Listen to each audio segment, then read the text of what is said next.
Welcome to this Ethics Olympiad heat between MLC in Melbourne, Victoria, and Hale School in Perth, Western Australia.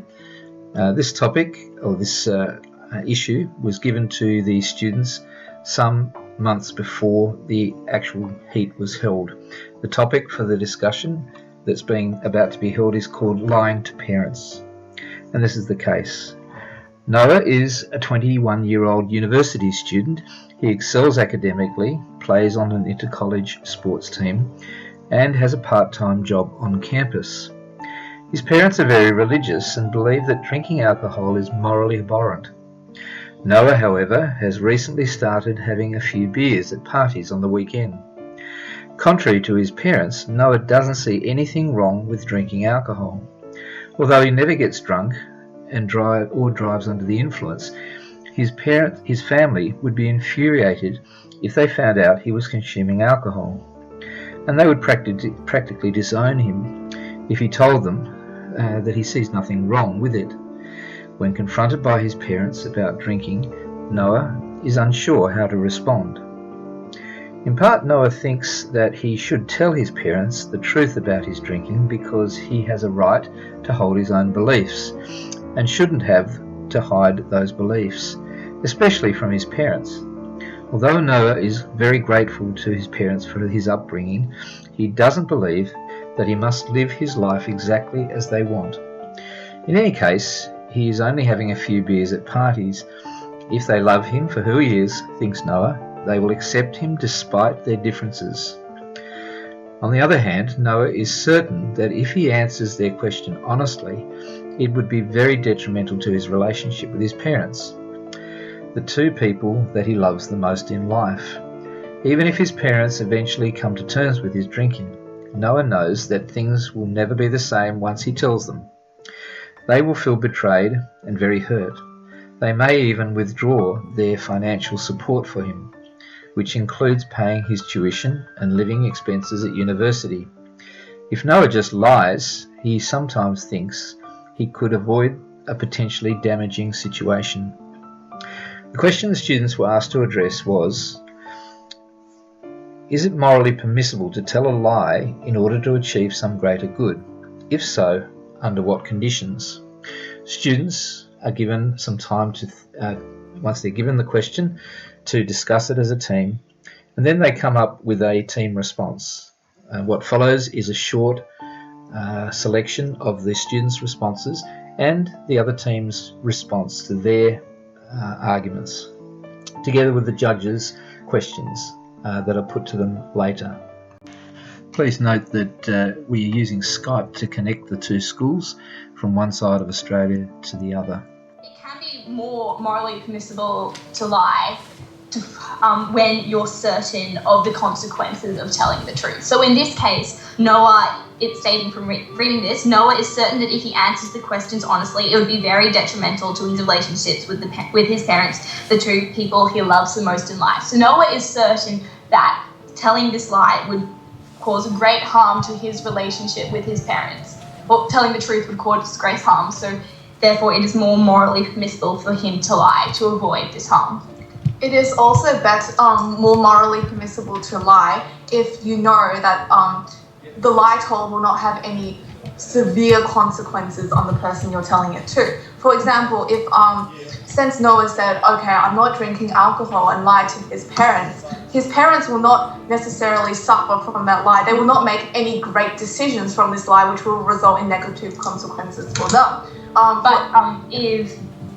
If the lie, telling this lie would affect the decisions that other people made based off this information, then we believe that it's less morally permissible to do so, as it has a potential to cause a great harm if other people acted on this misinformation. Yeah. So then they wouldn't be exactly having a correct view of exactly what is the best option. And this could in turn grow as the information they send to whatever other person, it carries again and again, and so this will sort of grow exponentially with this misinformation and cause even more harm. But because his parents aren't using this information to make any decisions, it's simply a sort of moral atmosphere they have in their family, then it's morally permissible. So it comes down So if it's morally permissible to lie or not is the good that you are achieving and the implications that good will have on people.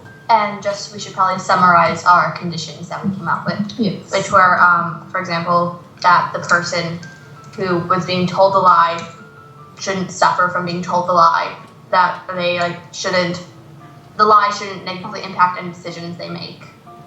So basically the conditions we came up with, one was that they won't make any decisions that might have negative consequences simply based on this lie. Two, the lie told actually has prevents greater harm from happening. It's also morally permissible, but one has to also consider that Noah is a legal adult in all countries. Being the age of 21, he is able to drink alcohol legally.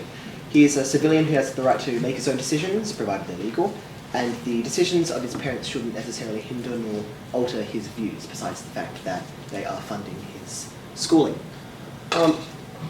As Harry previously said about the funding, we see that as a small part of what is actually happening. The fact that they, from the lie, would not know about the situation, it doesn't affect them at all, and it doesn't affect anyone. It's morally permissible. So just in summary, we believe that we agree with you that it is morally permissible to tell a lie in order to achieve some greater good. So, and we also agree about the conditions, as long as they don't harm the person that it is. So like conditions such as like telling white lies and the axe murder that you brought up, we also agree that is a good point. So like telling white lies and other things like that, they protect the person. Like say if like your mum cooked a meal and then you didn't really like it, but instead of just being mean, you decide to be nice and just be like, oh yeah, it was good, mum. So that is another example of where it can be morally permissible to lie. Time, Dylan. Thank you.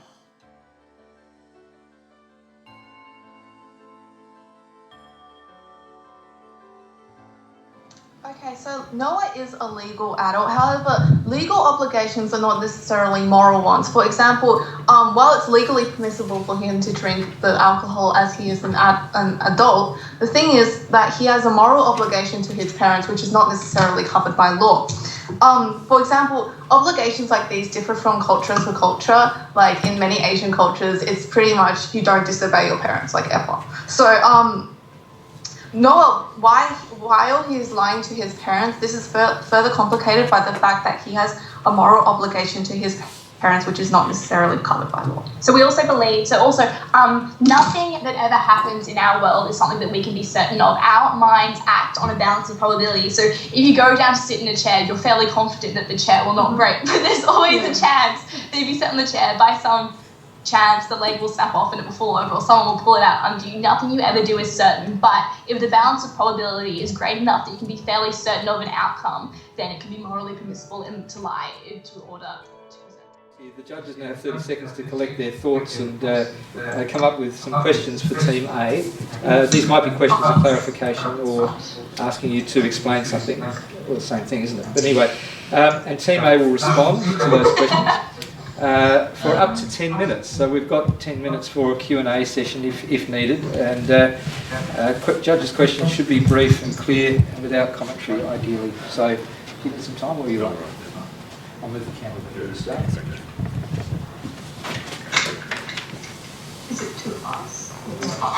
So these are to you. Yes. Okay, thank you. Look, I just want to ask a question of clarification first, and just going back to what Georgina said in that the last section. Can you remember that you had 2 points? So I just want to hear them again, if you don't mind. Was that the white lie and utilitarianism? When I was talking about white lies, I was saying that the other team was saying something about white lies being an easy form of lie to create a greater good, and I was just coming up with the point that any sort of lie in the situation is possible. It doesn't have to be a white lie in terms of, as long as the lie does create a greater good, then that lie is morally permissible. And then with utilitarianism, I was saying that if the lie creates a greater good than another form of lie, for example, if you had two lies, one created more good, then that lie is more morally permissible than another lie. Okay. I think I understand. You were perhaps going a bit fast for me at that point, and so I needed to go through it again. Okay. In philosophy, it's very good, I think a good principle to go slowly, and mostly you did. I think that was fine. I could follow pretty well everything, but I thought I wasn't too sure what you were saying at that point. Can you hear me okay? Yeah. Okay, good. So let me ask a general question, which is similar to what the boys over here were driving at. It looked to me as if you thought, and I'm not sure whether I got this right, looked to me as if you thought the only issue was weighing up of consequences. That's the only general, in putting it in general terms, what's the general issue here? It looks as if you thought the only issue was weigh up the consequences and you'll get the right answer. Is that what you're saying, or was there a sort of second part to your argument which said, no, it's not just that, there's another set of factors we have to think about? You can confer, girls, if you want. No rush, we've got plenty of time. So, okay, so essentially what we're saying is that Noah's parents have a trust in him for him to tell the truth, which is why they'll believe what he'll say. So if Noah lies to his parents, he is essentially betraying part of their trust. However, I think this is offset by the fact that his lie will actually protect his relationship with his parents, because in this case, if he deliberately tells the truth, then he'll definitely ruin his relationship with his parents. Well, at least Noah is certain that he will. I do think you were right in saying about this case that we're given the sentence, no one knows that things will never be the same again, right? So it's not as if any doubt is left in the way the story is told. I think you're right about that, because my reaction would be to say, well, how does Noah know this? You know, he might think that the sky will fall in if he tells his parents the truth, but is that realistic? I mean, that's another way of tackling the question. I guess this is just emphasizing that legally he is recognised as an adult, and so no matter whether this case is taking place in Australia or America, he has the legal right to make his own decisions and the legal right to drink.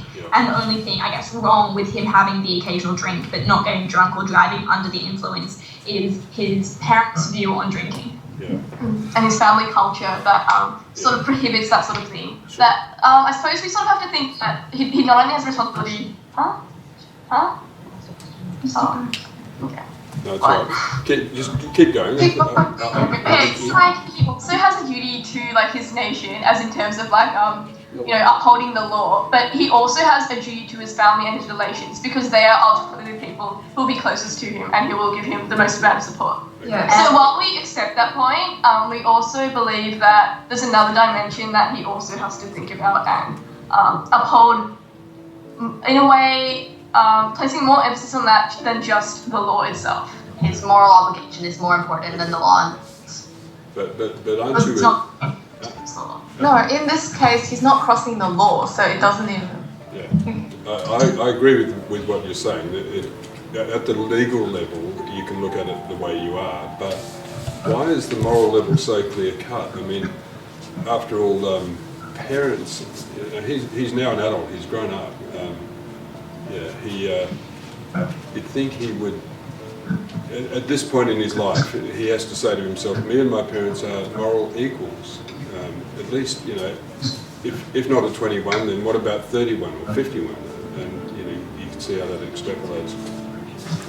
I feel like in this case, he does have a certain tie or requirement, obligation to his parents because of the fact that his parents are covering his tuition.